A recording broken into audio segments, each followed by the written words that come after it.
The LA Sheriff's Department is already under intense scrutiny because of alleged excessive force in the jails, and now it faces new and troubling accusations.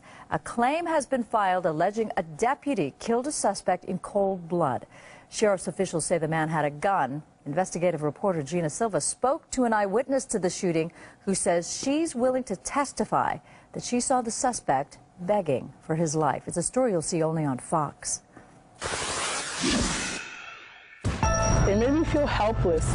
Lupe is haunted by a deadly shooting she witnessed on a Saturday night. Don't move or blow your head up. She says the man with the gun is an LA County Sheriff's deputy. On the ground, 19-year-old Pablo Garcia. Lupe says he was bleeding and begging for his life. His hands were in front of his face. He was like laying down and he was asking for help. But instead, Lupe says she couldn't believe what she saw. The deputy pulled the trigger. Garcia later died at the hospital. I knew at that point he was dead because you couldn't hear him anymore or anything. He was just silent. I would invite that witness to come forward and talk to us about their accounts. Sheriff's Lieutenant Eddie Hernandez says no one from the neighborhood has come forward with anything like that. He's overseeing the internal investigation into the shooting of Garcia and says the story from deputies is Garcia had a gun. We have information that he pointed the gun, deputy feared for his safety, and shot. But it's the final shot that the family is questioning. It wasn't right. They didn't need to shoot him down like that. Cristina Castañeda is Garcia's girlfriend. She is 5 months pregnant with his baby. People need to know what those cops did. They need to know what they did to him. A claim filed against the county of LA says the shooting happened at 8:30 p.m. on August 21st. Garcia and a friend were walking along Downey Road near Trigg Street in East LA. Deputies say they looked suspicious and noticed Garcia was carrying a gun. They claim he pointed the gun at them, and that's when they fired, hitting him twice. Garcia collapsed right here in this front yard. Lupe was just a few feet away outside of her house next door. She says she could see everything. His hands were right open like this in front of his head. He was like this and screaming for help. So clearly he didn't have a gun at that point. He did not have a gun. I would put my life that he did not have a gun on him. People in the neighborhood tell a similar story. They heard the gunshots and Garcia screaming for help.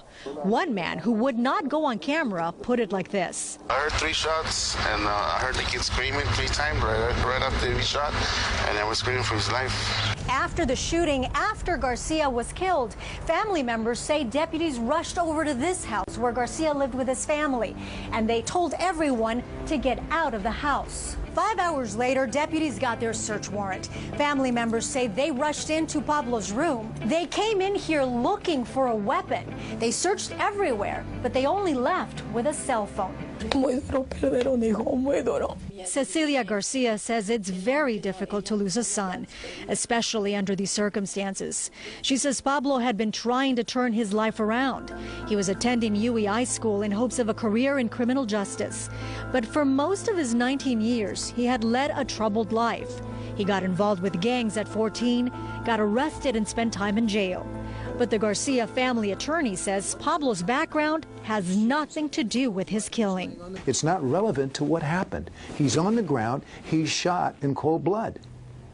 He doesn't have a weapon in his hand. He's not a threat to the officer. He's not a threat to anyone else. Why did they shoot him? Attorney Greg Yates has filed a claim for damages and says a lawsuit for wrongful death is soon to follow. What is it that you want the department to do? That they divulge the names of the deputies that were either involved or witness to this incident, that they disclose the background of those deputies. There's multiple investigations going to ensure that we're transparent and that every angle is covered. Garcia's girlfriend says she's determined to get justice for Pablo. They're going to get what they deserve, and it's not going to go on without a fight if they think that they're going to get away with what they did, and it's not going to happen. Gina Silva, Fox 11 News. We asked the eyewitness Lupe why she hadn't told police her story. She says she expected investigators to come and talk to her since the deputy who fired the shot saw her witness the shooting. We caught up with Sheriff Lee Baca. This is what he had to say about this case. Undoubtedly, there are some accusations. At the same time, the evidence that is available for us to examine concerning those accusations will be fully put into the reports. So it will take a few more days or weeks in order for us to know more about what occurred And of course, any shooting of any kind is always a tragedy. That witness, Lupe, says at first she was afraid to come forward, but now she is willing to testify.